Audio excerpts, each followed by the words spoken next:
एक होता है जस्ट और एक होता है जस्ट में अपन एल वाई लगाते हैं तो जस्ट का मतलब क्या होता है? अभी अभी। जैसे ही हैज जस्ट अराइव्ड, वह अभी अभी आया है। अब ये एग्जाम्पल है आपका, क्वेश्चन है ये ध्यान रखना। और एक आपका है ही हैज जस्टली अराइव्ड, तो जस्टली बिल्कुल गलत वर्ड है आपका, ये आपका सही है। जस्टली का मतलब होता है न्यायपूर्ण तरीके से, न्यायपूर्ण तरीके से। अब इसमें जस्टली पता है कहां आएगा? लास्ट में। जैसे कि ही अनाउंस्ड द रिजल्ट जस्टली, उसने न्यायपूर्ण तरीके से रिजल्ट को अनाउंस किया। तो अर्थ बदल जाते हैं इनके, ये ध्यान रखना। तो यहां पर जस्ट सही है, लेकिन ये जस्ट गलत है, क्योंकि यहां पर जस्टली का मतलब है न्यायपूर्ण, तो वह न्यायपूर्ण तरीके से आया है, अर्थ ही नहीं बैठ रहा। ये सही है, उसने रिजल्ट न्यायपूर्ण तरीके से डिक्लेयर किया है। एक होता है लो और एक होता है लोली। लो नीचा, लोली निम्न स्तर का। नीचा कह लो या फिर निम्न नीचे कह लो, नीचा या नीचे कुछ भी कह लो, लेकिन अंतर है, ये निम्न स्तर का है, इसमें लेवल क्या है? डाउन है। और ये एक नीचे वो होता है कंडीशन को, जैसे पोजीशन, जैसे ही सिट्स लो, वह नीचे बैठता है।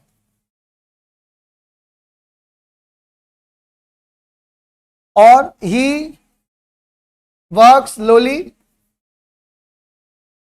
वह निम्न स्तर का काम करता है।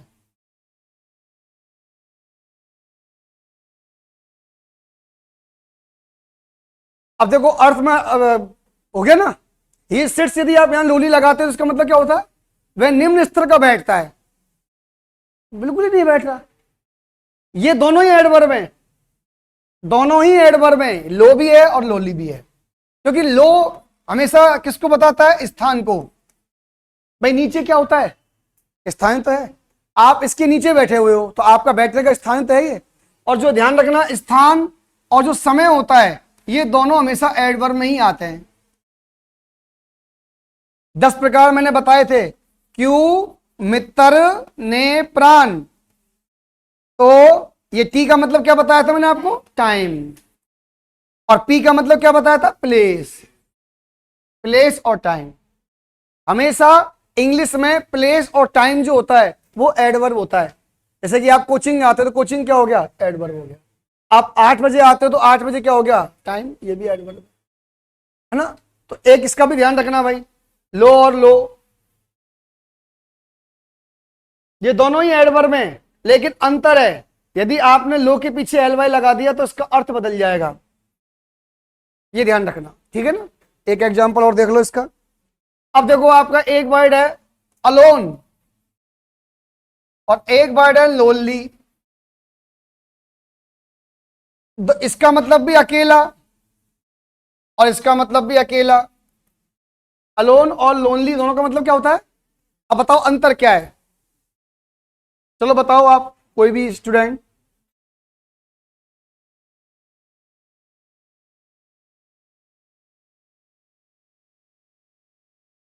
चलो कोई बता दो, एक सीधी सी बात है, ये जो अकेला होता है ना और ये जो अकेला होता है, इसमें अंतर है आपकी मेंटलिटी का, जो आपके मेंटल में है उसके अकॉर्डिंग है ये। यदि आप दुखी होकर अकेले हो, कोई आपको छोड़ गया, किसने आपको दे दिया तगड़ा बड़ा सदमा, तो आप लोन हो। आप लोन, जिसके लिए जिंदगी क्या बन चुकी है? नरक। जिए तो जिंदगी खराब, मरे तो मिट्टी खराब, ऐसी कंडीशन, मर सकते नहीं। हाँ भाई, ऐसा आदमी जो पल पल मौत मांग रहा है, उसको उसकी मिट्टी भी नहीं झेलती है। हाँ, और ये एक अलोन होता है। जैसे आप पढ़ने वाले बच्चे हो, आपको किसी से दोस्ती नहीं रखनी है, आपका ड्रीम है कि भैया मुझे आईएएस बनना है, और आप अकेले कमरे में बैठ करके किसी से ना दोस्ती ना यारी, बाहर की दुनिया सिर्फ ओनली रोटी और पानी के लिए आप संबंध है आपका, ये वो कंडीशन होती है।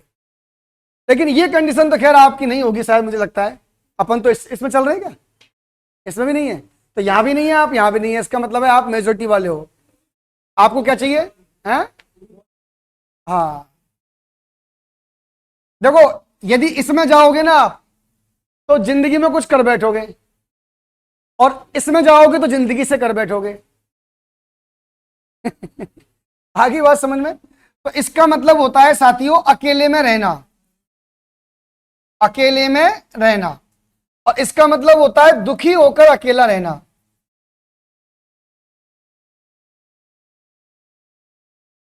कभी कभार ऐसे दिन आ जाते हैं, महीने में 1-2 दिन या सप्ताह में आ जाते हैं, जब अपने आप ही सुबह उठते हैं, यानी पता नहीं किससे अपने आप ही चैन चपट हो जाती है, अपने आप होती है वो। और अपने आप वो चैन चपट होने से है ना, पूरा ऐसा लगता है कि यार नहीं यार, आप पढ़ रहे हो तो आपका मन नहीं लग रहा। ये होता है सबके साथ, ये ध्यान रखना। और उस वक्त इसलिए कहते हैं हमेशा, एक बात हमेशा ध्यान रखा करो कि आप जब भी सुबह जगो ना आप, तो 5-7 मिनट के लिए खुद है ना अपने आप को मेडिटेट किया करो। आप मेडिटेट का मतलब होता है बैटरी को चार्ज करना। हाँ, अपनी माइंड की बैटरी को चार्ज करना। फिजिकली तो आप चार्ज रहते हो, क्योंकि फिजिकली तो आप रात में सो लिए, थकावट सारी खत्म। लेकिन यहां थकावट खत्म नहीं हुई, क्योंकि रात भर भी आप सपनों में घूमते रहे, आपका शरीर आराम किया। इसलिए 10-5-15 मिनट सुबह जग करके अपने बेड पे ही बैठे रहो, और बेड पे ही बैठ के आंख बंद करके, और जो भी आपको किसी का भी जैसे नाम उच्चारण करना है, जिसका भी आप करो, यहां शांति मिलती है। फिर अपने बेड से उठो आप, क्योंकि मेंटल पीस है ना जिसके पास है, वो दुनिया का राजा है। इस दुनिया पे राज करने के लिए फिजिकली नहीं चाहिए, मेंटली स्ट्रांग होना बहुत जरूरी है। क्यों? क्योंकि आप लोग 80% है ना, 89 नहीं 90 समझ लो आप, 90% आप उन लोगों के इर्द गिर्द रहते हो जो लोग या तो आपके पसंदीदा हैं या फिर आप उनसे नफरत करते हो।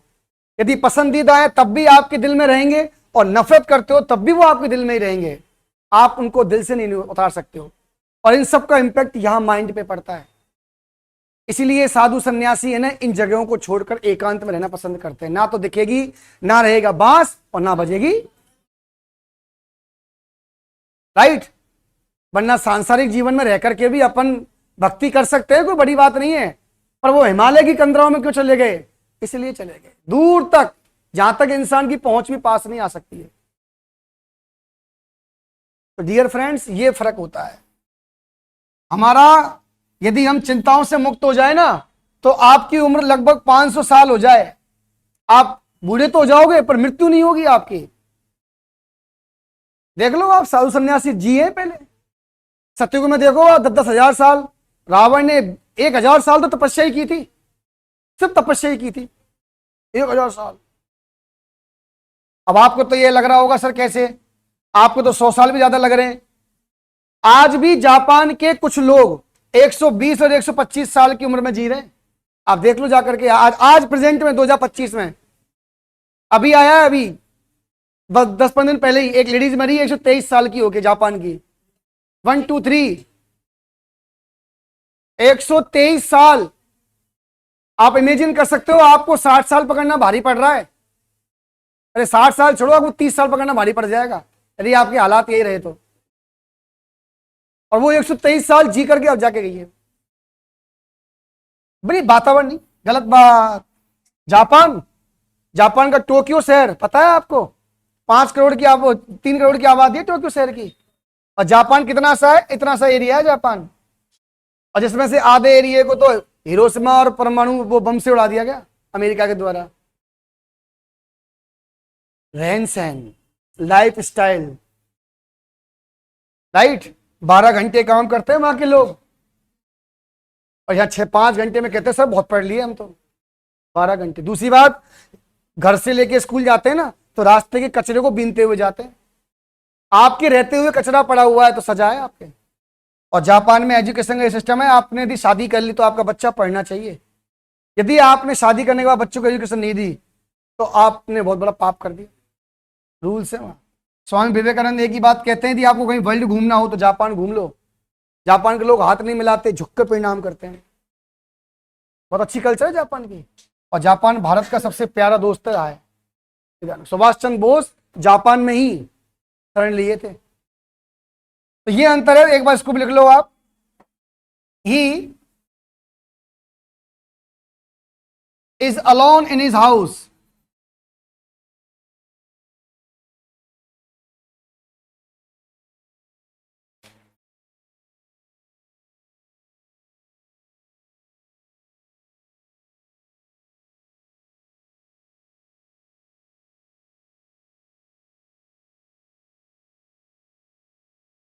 ये होम लिखो आप यहां पर।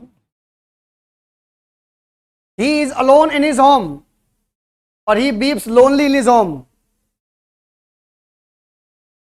वह अपने घर में अकेला है और वह अपने घर में अकेला रोता है। दुखी स्थिति बेचारा, निर्जन। इसको अपन है ना सुस्त भी कह सकते हैं, सुस्त।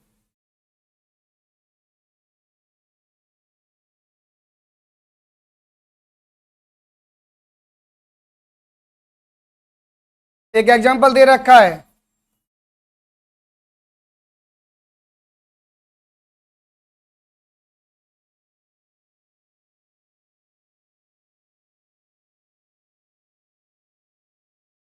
अब बताओ इसमें क्या आंसर आएगा सही, इन दोनों में से कौन सा सही है। मैं अकेला था इसलिए मैंने कुछ मित्र बनाए, I made some friends later, इसलिए मैंने बाद में कुछ अपने दोस्त बनाए। क्या आएगा बताओ। Alone, I was alone at first. Lonely आएगा, I was lonely, very lonely भी लगा सकते हैं अपन। अच्छा, एक होता है क्विक और एक होता है क्विकली। देखो, क्विक और क्विकली, क्विकली का मतलब होता है जल्दी से, और एक क्विक का मतलब होता है तेज। अपन कहते हैं ना आपको क्विक आंसर देना है, और हाँ, और एक क्विकली होता है स्पीड से, जल्दी जल्दी, जल्दी जल्दी मेरे पास आया, जल्दी जल्दी बोल रहा है, और इसका मतलब है तेज।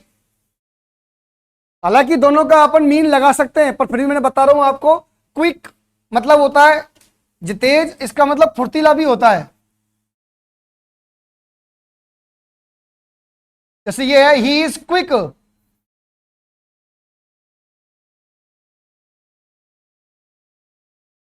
टू हिज आंसर्स, वह अपने आंसर्स में बहुत तेज है। मतलब जो आंसर देगा ना वो तेज गति से देगा, चाहे वो गलत है या सही है। और एक होता है क्विकली, जैसे ही वर्क्स क्विकली, वह फुर्तीले से आंसर वो काम करता है। इसमें अपनी फुर्तीली मतलब अपनी एनर्जी को दिखा रहा है वो। तो यहां पर क्विक है, यहां पर क्विकली है, ये भी ध्यान रखना।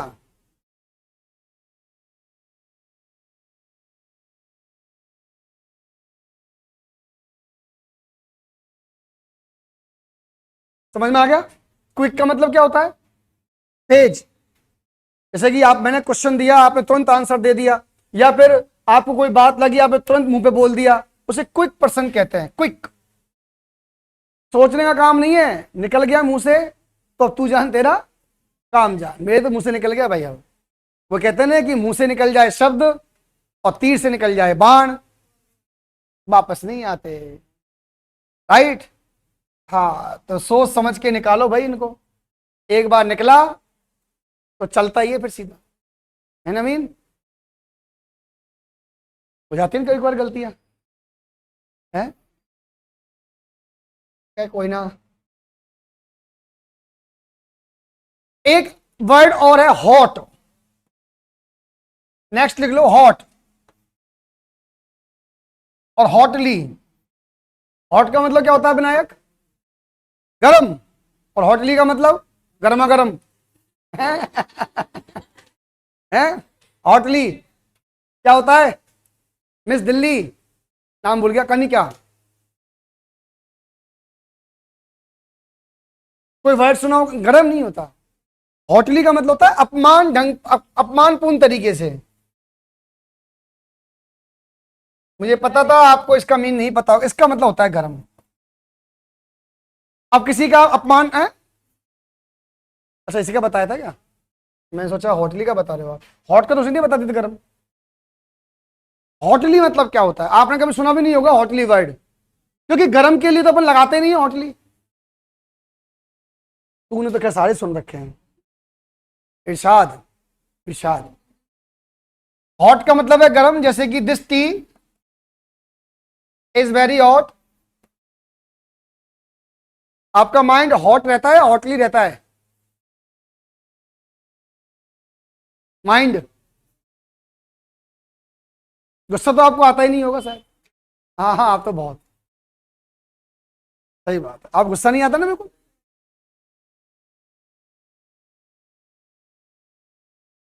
This tea is very hot. एक हॉटली का और सुन लो।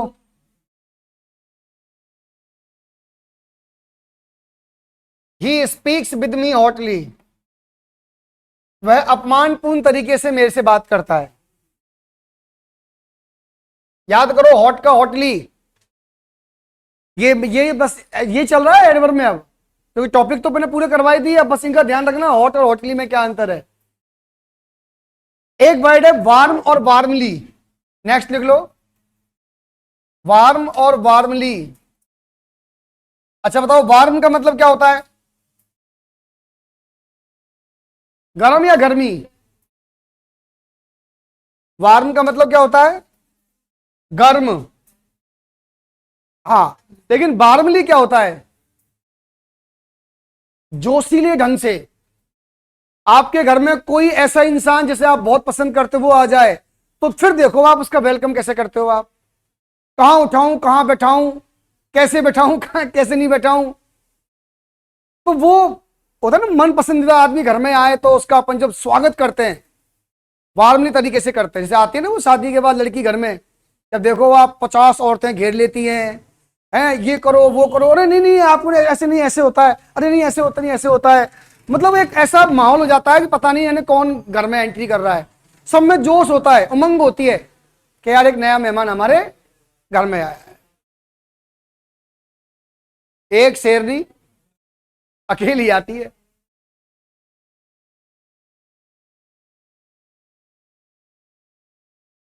ये वही शेरनी है जो कभी धारती थी, लेकिन जब स्टेज पर जब देखो आप धीमे धीमे चलेंगी।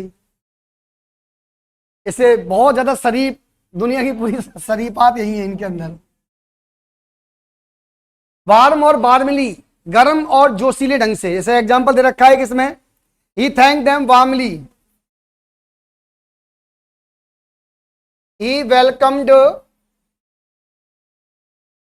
मी वार्मली। उसने जोशीले तरीके से मेरा स्वागत किया। और एक एग्जांपल है इसमें, today the weather is warm. आज मौसम गर्म है। आगे समझ में आ गया। चलो अब लिखो आप अगला वर्ड इसमें, कूल। लिखो इसमें कूल। और देखो, कूल का तो कूली भी तो होता है, एक कोल्डली भी होता है। अंतर है भाई दोनों में, सुन लेना ध्यान से। Cool, coolie, coldly.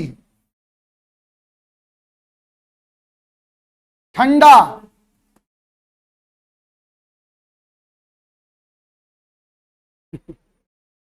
अब तेरे मुंह से कहलवा दिया ना, मैंने पहली बार देखा है।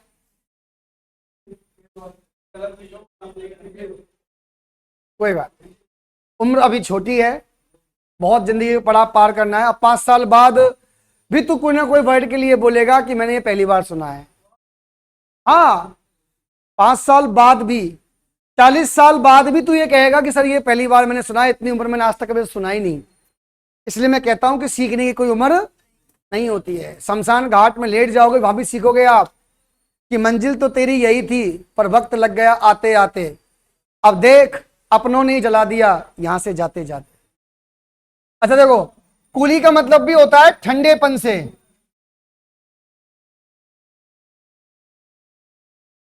कौन से पन से, ठंडेपन से। और कोल्डली का मतलब होता है नफरतपूर्ण तरीके से। ठंडक नहीं होता। एक एग्जांपल देखो, today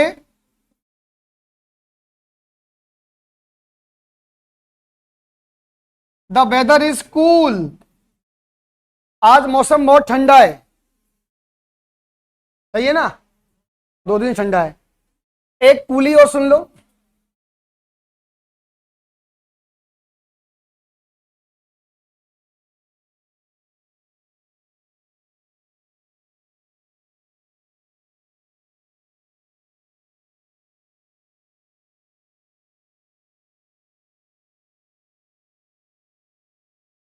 he works very coolly at home, वह अपने घर पर बहुत ही ठंडेपन से काम करता है। ठंडेपन का मतलब होता है उसमें मतलब उमंग नहीं होती है, कोई जोश ऐसा नहीं होता है, मतलब कर तो रहा है ना, लेकिन मनमाने तरीके से बस ही कर। हाँ, और एक होता है कोल्डली। देखो, कोल्डली का मतलब नफरतपूर्ण तरीके से भी होता है, जैसे कि ही मर्डर्ड वेरी कोल्डली, उसने बहुत ही नफरतपूर्ण तरीके से उसका मर्डर कर दिया। हाँ, नेक्स्ट वर्ड है डेड। डेड, देखो डेड का मतलब होता है मृत या मरा हुआ, और डेडली का मतलब क्या होता है डियर फ्रेंड्स, घातक या भयानक तरीके से।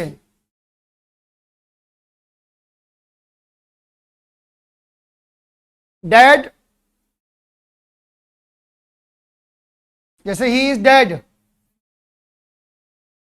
वह मरा हुआ है, ही इज डेड। और डेडली का मतलब घातक भयानक तरीके से, जैसे कि he killed a snake deadly.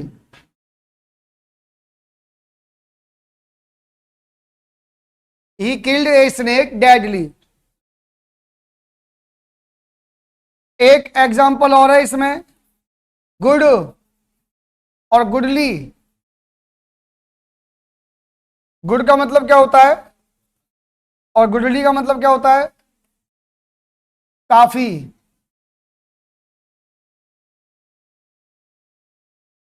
Good मतलब अच्छा, और गुडली मतलब काफी। ऐसे कहते हैं कि भाई हाँ मेरे पास काफी समय है अभी तक।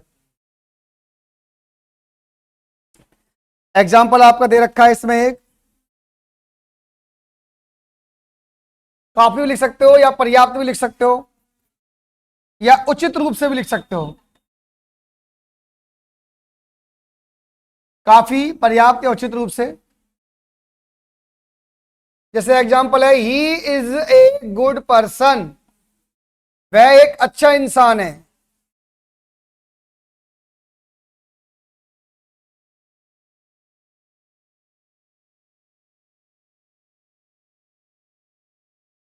He is a goodly man, वह काफी हद तक एक अच्छा इंसान है। गुडली काफी हद तक, या इसमें अच्छा भी आ जाता है, अच्छा जुड़ जाता है, वह काफी हद तक अच्छा इंसान है।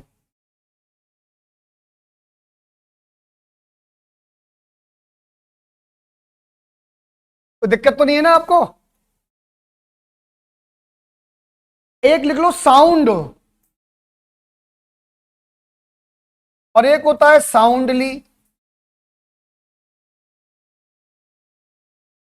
साउंड का मतलब होता है आवाज, और साउंडली का मतलब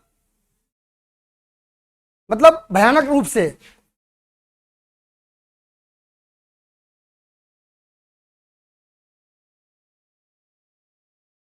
साउंड और साउंडली, जैसे कि his sound is very rocks, मतलब कड़वा। और साउंडली का मतलब जैसे कि ये ही स्पीक्स साउंडली।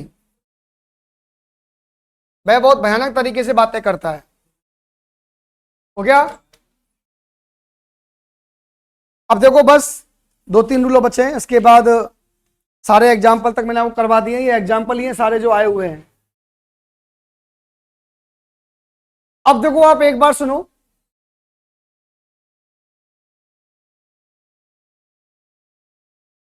एक वर्ड है नो सूनर। इधर ध्यान दो भाई एक बार।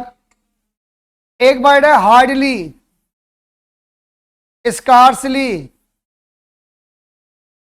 No sooner, hardly, scarcely, barely. No sooner का मतलब होता है जैसे ही, और इन तीनों का मतलब होता है मुश्किल से ही। हाँ। अब एक बात सुनना, ये जो वर्ड है ना, इनके बाद में हेल्पिंग वर्ब प्लस सब्जेक्ट ऐसा सिस्टम होता है, का यूज होता है। इस बात को आप दिमाग में रखना। नो सूनर, हार्डली, स्कार्सली और बेयरली, इनके बाद हेल्पिंग वर्ब आएगी। अब आप ये आपके जो वर्ड है ना, ये सारे वर्ड आपके, इसे कहते हैं अपन इनवर्जन। क्या बोलते हैं? Inversion adverb. जैसे मैं आपको बात करूं, अब पेपर में आपके क्वेश्चंस एक बार ऐसा आ जाता है, जैसे no sooner did he arrive, he got a letter. और एक ऐसे आ जाए,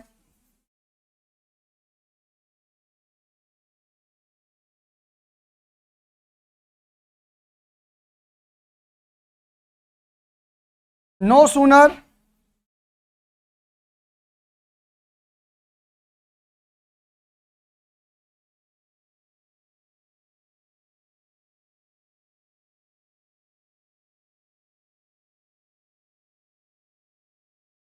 एक बार सभी बच्चे ध्यान देना। तो देखो भाई,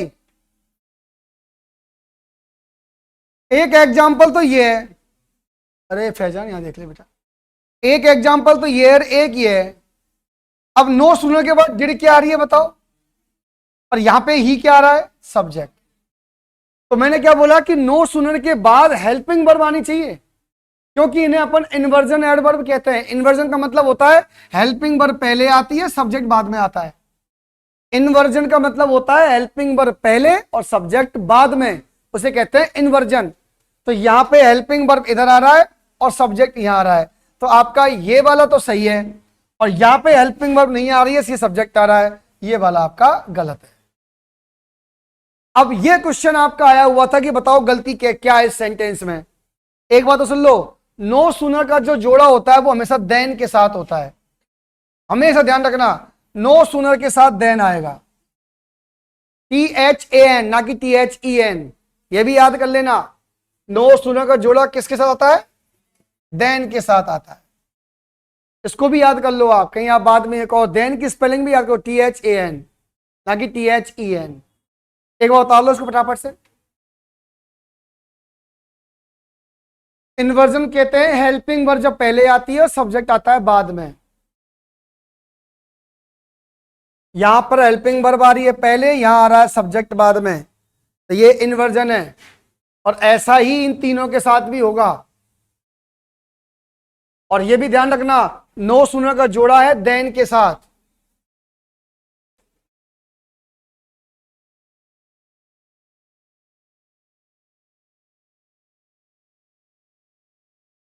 अब आप बताओ मुझे सही कौन सा गलत कौन सा है।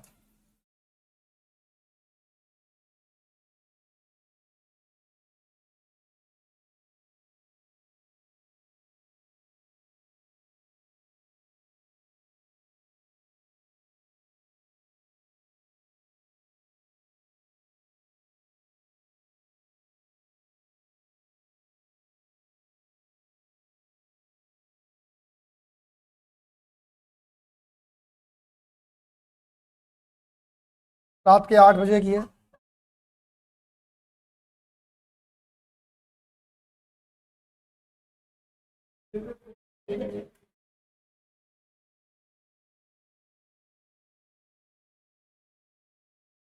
इधर देखो, ये हार्डली आ रहा है, हार्डली के बाद में हेल्पिंग वर्ब आ रही है डज,